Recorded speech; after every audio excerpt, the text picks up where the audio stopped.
Hello everyone, welcome back to Spararia YouTube channel. Alright guys, so yeah, in this video I would like to share you a tutorial on how to change notification tones on Redmi Note 14.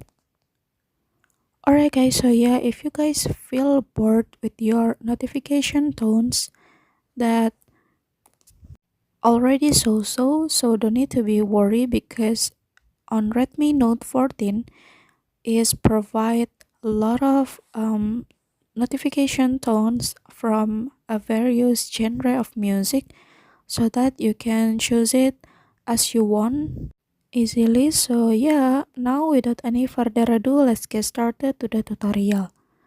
Okay, first now you can go to settings menu and then you can scroll down a little bit and go to sound and vibration. And then here now you can go to notification, and then as you can see there's a lot of music, there's a lot of tone from various genre that you can choose it as your notification tones. And for example, I will choose this one, and then you can click to apply, and then here's apply successfully. And so yeah, your new notification tone is already used. Alright guys, so here's tutorial. Thank you so much.